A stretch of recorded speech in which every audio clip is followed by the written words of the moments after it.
안녕하세요, 주니TV입니다. 오늘 만나보실 모델은 현대자동차의 더 뉴 아반떼입니다. 처음 인터넷에서 유포됐던 그 충격적인 사진 때문에 굉장히 이슈가 많았던 차량인데요.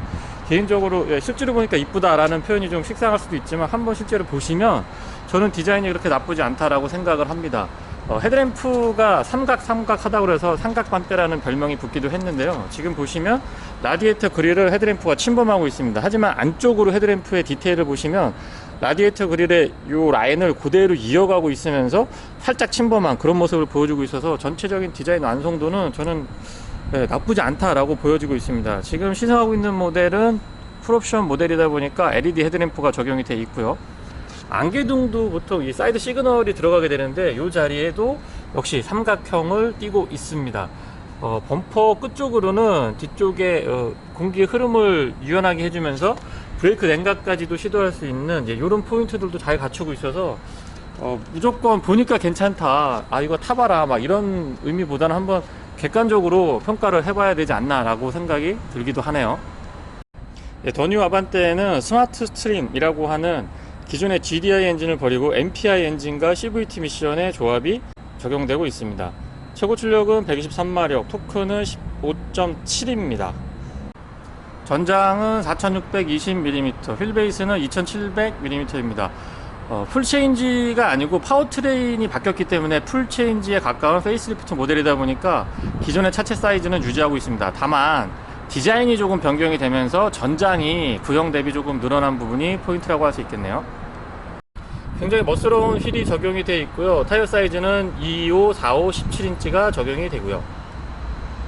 후면부 디자인에서도 파격적인 그 라인들이 곳곳에서 보이고 있습니다. 특히 테일램프가 굉장히 크면서도 공격적인 모습을 보여주고 있는데요.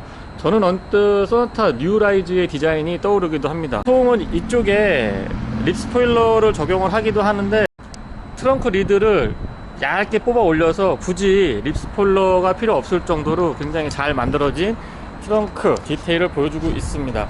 뒤쪽에서 보셔도 이전보다 확실히 커 보이는 느낌이 들고요. 기존에는 위쪽에 번호판이 위치를 했었는데 그걸 아래쪽으로 내렸습니다. 그리고 번호판 플레이트가 장착되는 부분을 굉장히 넓게 해주고 있어서 글쎄요, 우리나라와 유럽형 번호판에서는 비례가 맞을 것 같은데 미국 쪽에 수출할 때는 어떤 형태로 갈지 조금 궁금하기도 합니다. 테일램프의 그래픽도 자세히 보면은 상당히 깔끔하고 과감하게 잘 구성이 되어 있다는 걸 보실 수가 있습니다.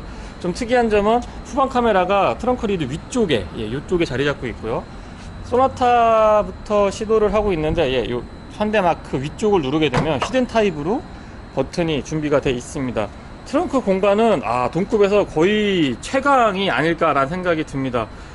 준중형이라는 표현을 쓰고 있지만 중형차에 도전해 볼만할 정도의 공간을 갖추고 있고요.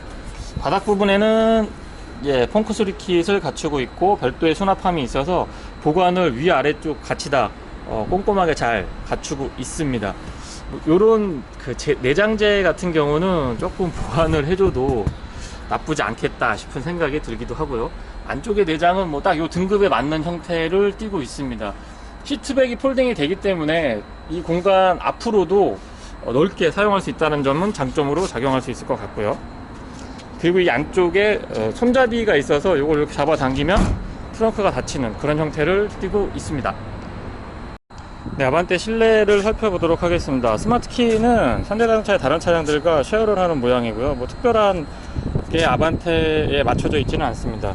아웃사이드 도어의 도어를 열 수 있는 이 버튼은 운전석하고 조수석 앞쪽에만 나와 있습니다. 뒤쪽에도 하나 마련해 주면 좋을 것 같은데 그런 부분은 조금 아쉽기도 합니다. 안쪽에 살짝 조명이 들어오기도 하네요.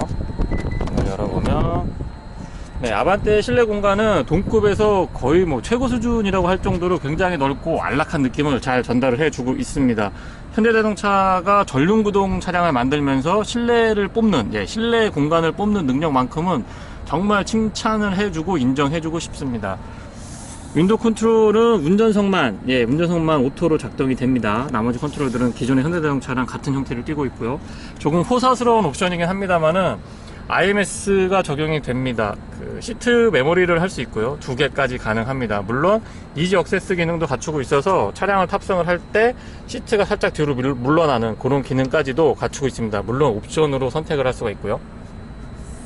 맵포켓은 꼼꼼하게 잘 갖춰져 있기는 한데 조금 좁지 않나 라는 생각이 듭니다. 지금 세계적인 트렌드는 맵포켓을 조금 넓게 가져가고 각도를 좀 안쪽으로 꺾어서 이쪽에 충분하게 큰 어떤 물병들을 수납할 수 있게 하는 게 트렌드인데, 그런 점에서는 조금 개선을 해주셨으면 어떨까 싶은 생각이 들고요. 시트는 전동이 적용이 됩니다. 물론 운전석만 적용이 되고요. 럼버 서포트는 투웨이 방식이 적용이 됩니다. 위아래로는 움직이지 않죠. 그리고 레버 타입인데요. 지금 트렁크하고 주유구는 요 시트 아래쪽에서 들어 올리는 방식, 잡아당기는 방식을 취하고 있습니다. 페달은 조금 작은 형태고 오르간 타입이 아니고 그냥 일반형이 적용이 됩니다. 그리고 아반떼에서 칭찬해주고 싶은 부분은 바로 이 컨트롤들인데요. 이게 각도가 약간 위로 이렇게 솟아 있습니다. 그래서 운전석에 앉았을 때 딱 시야에 들어오고 조작하기도 굉장히 편리하게 잘 갖춰져 있습니다. 참고로 LED 헤드램프를 선택을 하시게 되면 이렇게 조사각이 조절이 되는 옵션을 같이 사용하실 수 있습니다. 실내의 느낌 다시 한번 보시고요. 스티어링은 지금 다른 차량들, 현대자동차의 다른 차량들에서도 이미 선보였던 조금 입체적인 3스포크 타입이 적용이 됩니다. 약간 스포티한 맛도 있는데 밑에를 좀 플랫하게 D컷으로 가져가도 나쁘지 않겠다는 생각이 들고요.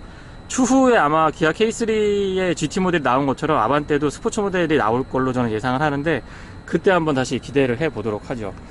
안에 타서 설명을 계속 이어가도록 하겠습니다. 시동 버튼도 저는 좀 칭찬을 해주고 싶은데, 컨트롤이 운전석을 기준으로 좌측하고 우측에 약간 이렇게 들어 올려져 있는 형태를 띠고 있습니다. 그래서 눈에 잘 들어오고 조작할 때의 이 각도가 아주 편안하게 잘 되어 있습니다. 시동을 한번 걸어볼까요? 카드를 넣어주세요. 네, 현대는 GDI 엔진을 버리고 지금 MPI로 전환을 했습니다. CVT 미션이 적용이 되고요. 그래서 실내에서 느꼈을 때의 어떤 소음이나 진동 수준이 시동을 막 걸었을 때 말씀드리는 거고요. 상당히 조용합니다. 확실히 GDI에 비해서는 소음 진동 면에서 MPI가 좀 유리한 것 같습니다. 클러스터는 2실린더 타입이 적용이 되는데, 지금 보시는 것처럼 이렇게 점점으로 테두리가 꾸며져 있습니다. 그래서 마치 무슨 스포츠카의 느낌이 살짝 나기도 하는데, 뭐 이런 시도 저는 준중형에서도 뭐 나쁘지 않다라고 봅니다. 가운데는 4.2인치 TFT LCD가 적용이 되고요. 지금 옵션이 많이 들어가 있는 차량이다 보니까 8인치 내비게이션이 적용이 됩니다. 내비게이션하고 현대자동차 인포테인먼트는 저는 굉장히 편하다라고 칭찬을 해주고 싶습니다. 아무래도 우리나라 정서에 가장 잘 맞는 시스템 중에 하나가 아닐까라는 생각이 들고요. 소소한 부분이지만 이런 공조장치도 보시게 되면 에어벤트도 이 디테일이 검은색하고 은색하고 이렇게 섞여 혼합이 되어 있습니다. 그래서 굉장히 좀 뭐라 그럴까요? 잘 짜여져 있는, 잘 만들어져 있는 그런 느낌을 운전자에게 전달을 해주고 있습니다. 인포테인먼트는 정전 터치 방식이라서 직접 터치를 하셔도 좋고, 뭐 이런 식으로 작동이 되겠죠? 네. 그리고 버튼 형태로 작동을 하셔도 무방합니다. 볼륨 컨트롤은 제가 좋아하는 로터리 타입 돌아가는 방식이 적용이 되어 있고요. 그다음에 공조 장치는 아이디어가 굉장히 좋은 것 같습니다. 굉장히 복잡할 수가 있는데 마치 그냥 무늬가 들어있는 것처럼 버튼이 균일하게 그리고 굉장히 큼직하게 자리 잡고 있습니다. 물론 터치랑 푸시 방식하고 로터리 방식이 혼합되어 있는 형태를 띠고 있고요. 이 밑에 있는 게 그냥 버튼들입니다. 이렇게 버튼들이고 작동을 하게 되면 이런 식으로, 그러니까 마치 익스테리어적인 효과를 주면서도 기능에도 충실한, 저는 굉장히 이 부분만큼은 칭찬해주고 싶습니다. 그리고 아래쪽으로는 옵션 사양이긴 합니다만은 역시 스마트폰 무선 충전 가능하고요. 12V 파워 아울렛 적용이 되어 있고 USB aux 단자 마련이 되어 있습니다. 여기 조그마하게 수납 공간도 끝까지 마련을 한 점은 공간을 최대화하기 위한 어떤 현대자동차의 노력을 엿볼 수 있는 부분이라고 말씀드리고 싶네요. CVT 미션 적용이 됩니다. 뭐 기어 노브라든가 이 조작을 했을 때의 느낌이 나쁘지 않다라고 말씀을 드리고 싶습니다. 딱 이 급에 맞다고 표현하면 될 것 같습니다. 열선 시트랑 통풍 시트 지금 3단으로 각각 조절되게 적용이 되고요. 스티어링의 열선도 적용이 됩니다. 드라이브 모드는 이 아래쪽에서 선택을 할 수가 있고, 참고로 지금 보시면 노말부터 에코, 스포츠, 스마트. 저는 스마트를 가장 많이 사용을 하고 있습니다. 뭐 알아서 조절을 해 주니까요. 그렇게 네 가지가 지원이 됩니다. 파킹 센서 켜고 끄는 부분도 있고요. 컵홀더는 두 개가 오픈 타입으로 마련이 되어 있습니다. 사이드 브레이크는 수동으로 이렇게 수동식으로 작동을 할 수가 있고요. 암레스트 높이는 괜찮은데 조금 앞쪽으로 나와 있으면 어떨까라는 생각이 들기도 합니다. 인조 가죽으로 잘 마무리가 되어 있고 안쪽 공간도 나쁘지 않습니다. 이쪽에 USB를 마련을 해둬서 충전을 할 수가 있고 소소한 부분이지만 여기 홈을 파서 USB를 꽂고 이 선이 나왔을 때 선이 이렇게 눌리지 않게끔 그렇게 잘 배려를 해주고 있네요. 그리고 조석 사물함은 크기는 적당한데 뭐 준중형에서 여기 벨벳 처리는 조금 오바일 것 같고요. 크기랑 사용했을 때의 불편함 없었습니다. 그리고 지금 화면으로 보이실 텐데요. 이 공조장치 끝에 보면 이렇게 살짝 위에 갓을 씌운 듯한 그런 느낌을 주고 있습니다. 그래서 조금 더 입체적인 느낌? 그리고 그 위에는 패턴이 카본 패턴을 쭉 두고 있어서 클러스터 위쪽까지도 연결되는 이 라인들이 저는 아이디어가 돋보이는 디자인 포인트가 아닌가라는 생각을 하게 되네요. 계속해서 뒷좌석 설명 이어가도록 하겠습니다. 선쉐이드까지는 뭐 조금 오버일 것 같지만 아무튼 옵션 기왕 많이 풀어주시는 거 선쉐이드도 선택할 수 있게 해주면 어떨까라는 생각이 드네요. 열선 시트는 2단으로 이렇게 조정할 수 있게 되어 있고요. 실내 공간은 휠베이스가 지금 2m 70입니다. 준중형에서 이 정도면은 과거의 소나타 뭐 2세대 3세대 정도 소나타랑 맞먹을 정도의 휠베이스를 갖고 있다 보니까 실내 공간이 굉장히 넓고 편안한 공간을 잘 만들어주고 있습니다. 쿠페형 디자인을 지향하다 보니까 헤드룸이 조금 좁지 않나라는 생각이 들기는 합니다. 안에 타보면 레그룸은 상당히 넉넉하고요. 준중형에서 이 정도면 저는 만족합니다. 리어 에어벤트가 마련이 되어 있고 역시 전륜구동 차량이라서 바닥이 굉장히 플랫한 편입니다. 그래서 레그룸 공간이 상당히 여유가 있고요. 편안하고 안락한 느낌을 잘 보여주는 것 같습니다. 전체적인 실내 레이아웃 한번 살펴보시고요. 지금 약간 운전석 쪽으로 집중되어 있는 그런 모습을 보여주고 있습니다. 과감하게 꺾여 있는 그런 형태는 아니지만 어쨌든 운전자 쪽으로 조금 포커스가 맞춰져 있다는 거 보실 수가 있고요.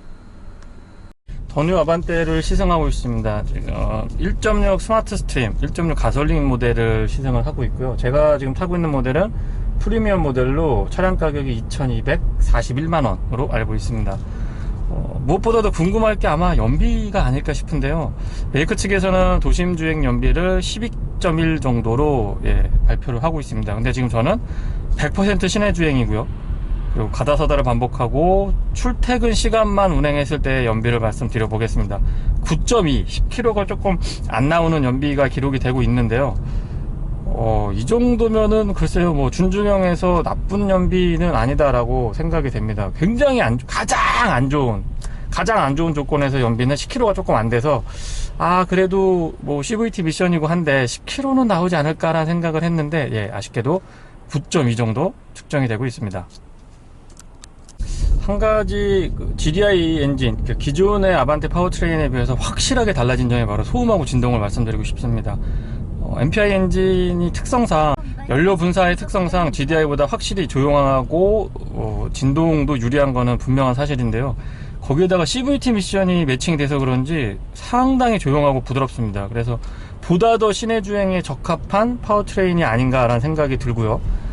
글쎄요, 이게 소나타를 조금 작게 만든 듯한 느낌, 그러니까 아반떼를 키워서 소나타를 만든다 이런 느낌이 아니고 편의 장비로 잘 갖춰져 있는 소나타를 조금 더 타이트하게 만들어진 그런 느낌이 듭니다. 뭐 어떻게 전달이 되실지 모르겠는데 크게 부족함을, 공간에 대한 아쉬움도 많이 해소가 돼 있고 옵션이 너무 잘 갖춰져 있다 보니까 저는 만족도가 굉장히 높은 준중형이 아닐까 싶습니다. 물론 옵션이 많다라고 하는 거는 선택의 폭이 넓어졌지만 그만큼 그걸 다 선택을 했을 때에는 가격이 2천 후반 3천까지 가까이 가는 그런 가격대를 보이다 보니까 여러 가지 얘기들이 많이 나오는 걸로 알고 있는데요. 저는 선택의 폭을 그만큼 넓혀줬다라는 측면에서 조금 긍정적으로 바라보고 있습니다. 왜 막상 그런 옵션들을 아예 선택도 못하게 만들어 놓으면 가격이 적당한 거에 대해서는 얘기를 안 하실 것 같고요. 오히려 준중형인데 이것도 없냐 저것도 없냐 이것도 선택이 안 되냐 막 이런 불평 불만이 나오지 않을까라는 생각을 하게 되네요.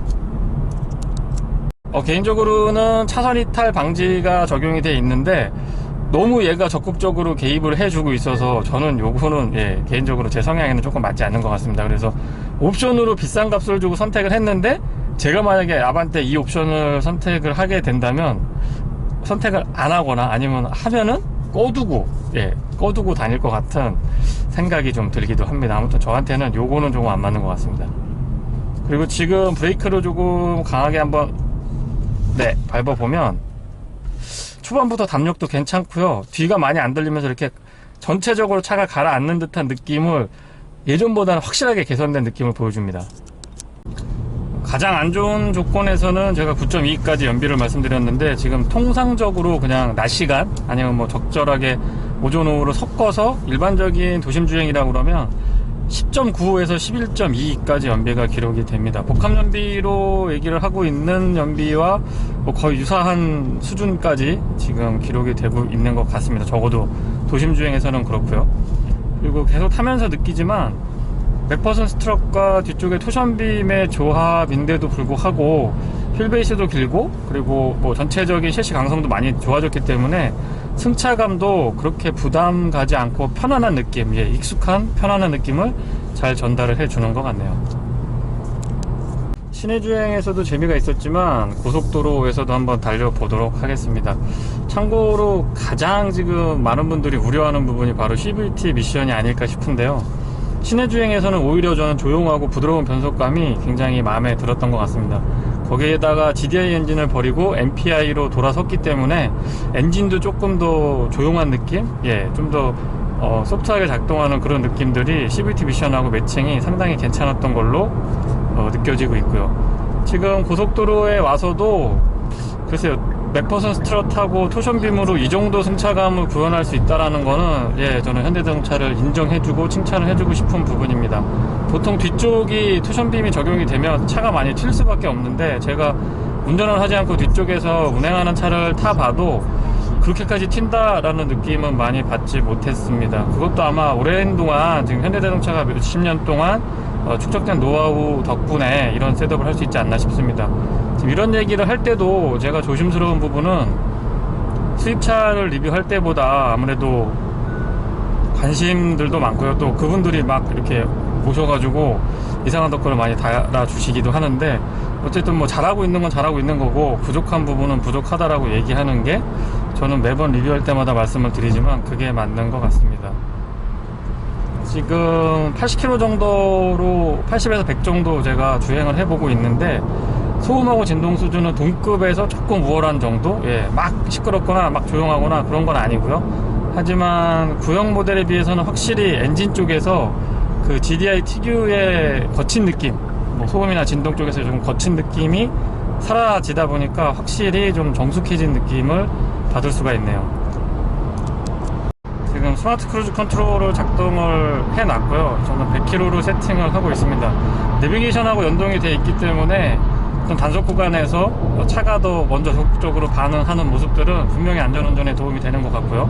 참고로 지금 연비는 20.8까지 기록이 되고 있습니다. 확실히 CVT 미션과 MPI 엔진의 매칭이 빛을 발하는 순간이 아닌가라는 생각이 드는데요. 공인연비는 약 16km대로 제가 알고 있는데 가볍게 17에서 18km 정도는 기록을 해주는 것 같습니다. 80에서 100 정도 구간에서 가장 좋은 연비가 저는 측정이 되고 있고요. 대부분의 구간에서 17km 정도 대를 여유있게 달성해주고 있는 것 같네요. 브레이크 성능은 딱 요 준중형급에 맞는 정도입니다. 덜하지도 않고 더하지도 않고 딱 여기에 맞는 어떤 기준점을 구현을 해낸 게 아닌가 싶습니다. 풀브레이킹을 계속해서 했을 때에는 조금 쉽게 피로감을 보여주기도 하고요. 반면에 서스펜션 셋업이라든가 전체적인 셰시 강성이 많이 예전에 비해서는 상당히 많이 좋아졌기 때문에 승차감에서의 저는 불만은 없는 것 같고 브레이크 쪽은 개인적인 기준에서 말씀을 드리면 약간 보강돼도 나쁘지 않겠다라는 생각이 듭니다. 물론 K3가 지금 터보 엔진을 장착한 GT 모델을 출시를 했는데요. 향후에 아반떼도 스포츠 모델을 출시할 걸로 저는 기대를 하고 있습니다. 그때 조금 달라진 모습이 어떨지 기대가 조금 되기도 합니다. 그리고 전체적인 어떤 노면 소음이나 진동 부분도 예전보다 향상이 됐는데 특히나 진동이 저는 GDI 특유의 그 진동이 있거든요.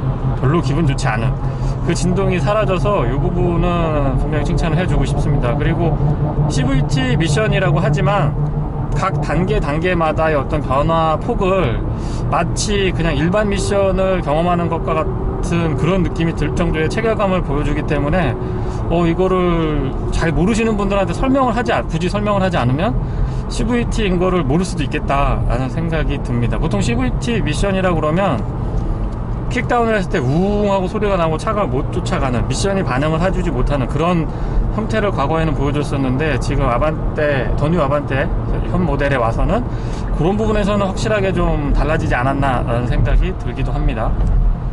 그리고 풍절음도 아반떼 AD가 출시가 되면서부터 많이 좋아진 부분인데요. 아무래도 날렵하게 생기고 윈드실드도 굉장히 누워있는 형태로 띄고 있어서 전체적으로 공기 흐름이 좋은 편이 아닌가라는 생각이 듭니다. 그래서 바닥소음하고 측면에서의 풍절음도 비교적 요 급에서는 준수한 편이다 라고 말씀을 드리고 싶고요. 연비 때문에 하이브리드나 디젤을 고민하시는 분들은 이제는 스마트 스트림을 장착을 한 아반떼나 K3 선택을 고민하셔도 나쁘지 않을 것 같습니다. 지금 100km로 항속 주행을 계속 하다 보면 20.7, 21km까지 연비가 확인이 됩니다. 그래서 과거보다 확실하게 눈에 띄게 좋아지는 연비를 보여주고 있기 때문에 연비 측면에서 고민을 하시는 분들은 아반떼도 한번 선택지 중에 하나로 생각을 해 두시는 것도 나쁘지 않을 것 같고요. 잠깐 지금 킥다운을 해보면 이런 느낌입니다. 과거의 CVT와는 확실히 다른 모습을 보여주고 있는데요. 부드러우면서도 가속감을 조금 더 높여주고 있는 그런 모습을 보여주고 있네요. 지금 서울에서 기흥까지 운행을 하고 있고요. 지금까지 누적거리는 19.6km고 현재 연비는 20.1km입니다. 참고로 스마트 모드에서 주행을 하고 있고 스마트 크루즈 컨트롤 같이 작동을 하고 있는데요. 이 정도면은 저는 고속도로 연비에서는 정말 칭찬을 해주고 싶네요. MPI랑 CVT의 매칭이 빛을 발하는 것 같기도 합니다. 스마트 크루즈 컨트롤은 가감속도 굉장히 부드러운 편이고요. 다 좋은데 제가 조금 아쉬운 점으로 말씀드린다면은 조향 보조가 조금 아쉽습니다. 이게 조금 더 버텨줬으면 좋겠는데, 약간만 핸들을 놓고 가더라도 조금 있으면 핸들을 잡아달라는 메시지가 뜹니다. 그래서 이런 것들은 지금 현대자동차의 기술력으로 미뤄 짐작컨대 조금 더 버틸 수 있게 만들어 줘도 괜찮을 것 같은데, 모르겠습니다. 이게 그 교통법규 때문에 이렇게 했다라고 저는 전달을 받았는데, 글쎄요, 이런 부분에서는 조금 과감하게 정책적으로 풀어주는 것도 나쁘지는 않겠다. 결국은 그렇게 풀어줌으로써 기술을 발전시킬 수 있으니까요. 그리고 안전도 지금 수준이면은 어느 정도 이상은 답보해 줄 수 있지 않느냐, 보장해 줄 수 있지 않느냐 라는 생각이 들고요. 아마 아반떼를 고민하시는 분들, 구매를 고려하시는 분들은 K3하고 비교를 많이 하실 것 같습니다. 근데 개인적으로는 이 같은 파워트레인, 스마트 스트림이 같이 적용되어 있기 때문에 파워트레인에서 차별화된 점은 발견하기 어렵습니다. 다만 K3도 제가 시승을 했었는데요. 그 당시에는 고속주행 시 뒤쪽에서 약간 울리는 공명음이 간헐적으로 좀 들리는 것 같았습니다. 약하게. 근데 아반떼에서는 그런 점이 나타나 있지 않고요. 그리고 전반적인 디자인이나 AS 정도를 고려를 했을 때 제 개인적으로는 아반떼 쪽이 조금 더 우위에 있지 않나 싶은 생각이 듭니다. 하여튼 개인의 선호도에 따라서 두 차량을 선택하셔도 무방할 것 같네요. 기본적인 서스펜션 셋업도 영향을 주는 것 같지만 MDPS의 이질감도 이제는 많이 개선된 그런 느낌을 받고 있습니다. 이렇게 코너링 주행을 해봤을 때 예전에는 약간 겉도는 느낌도 들고 유격이 좀 일정치 않은 그런 느낌도 들고, 과격하게 코너링을 하게 되면 뭔가 이 하부 쪽에서 조금 소음도 들리고, 아무튼 전체적으로 좀 총체적인 난관이었는데, 그런 점들도 빠르게 정상화 시켰고, 또 지금 더 뉴 아반떼에 와서는 안정화 단계에 진입해 있는 게 아닌가라는 생각이 들 정도로 잘 구성을 갖춰주고 있는 것 같습니다. 이질감도 없고 핸들링 느낌 나쁘지 않네요. 본유 아반떼는 지금 LED 타입의 헤드램프가 적용이 됩니다. 밤에 보면은 그 모습이 좀 더 이쁘게 보이기도 하고요. 실제적으로 빛이 어떤지는 다시 한번 안쪽에서 살펴보도록 하겠습니다. 일단 겉보기에는 굉장히 이쁘네요. 실내에서 봤을 때는 확실하게 LED 헤드램프의 어떤 야간 시인성을 느낄 수 있는데요. 지금처럼 지금 보시는 것처럼 빛이 넓게도 퍼지지만 앞으로 직진성이 좋기 때문에 저는 기본 1,400만원대에서 출발을 하는 기본 옵션을 선택을 하시더라도 LED 헤드램프만큼은 꼭 한번 선택을 해보시라고 말씀드리고 싶습니다. 정말 야간 시야가 넓게 확보가 되고요. 낮에 제가 한번 설명을 드렸었지만 각도가 조절이 됩니다. 조사각이 조절이 되기 때문에 정말 괜찮은 옵션이 아닌가 싶네요. 맥퍼선 스트럭과 토션빔 세팅이기는 하지만 일상 중에서는 크게 불편하지 않습니다. 다만 지금처럼 이렇게 과속방지 턱을 넘어 볼 때 K3랑 비슷한 느낌이 납니다. 정면으로 이렇게 넘게 되면 그렇게 튀는 느낌이 많이 안 들지만 사선으로 넘었을 때는 프륜의 토션빔이라는 거를 느낄 수가 있습니다. 다만 K3하고 차이가 나는 점은 제 생각에는 글쎄요, 조금 더 부드러운 느낌이 아반떼에서 전해지고요. 그래서 전체적인 밸런스나 그 다음에 소음이나 진동을 생각을 했을 때는 더 뉴 아반떼 쪽이 조금 더 우위에 있지 않느냐라는 생각이 듭니다. 베이스가 같기 때문에 그 차이를 논한다는 게 참 애매한데요. 아무래도 뭐 아반떼 구입을 고려하시는 분들은 K3랑 비교를 하시게 될 것 같아서 다른 점은 크게 차이점이 없고 그 부분, 그 정도 제가 짚어 드리겠습니다. 이상 준이TV에서 전해드린 현대자동차 더 뉴 아반떼 시승기를 마치겠습니다. 고맙습니다.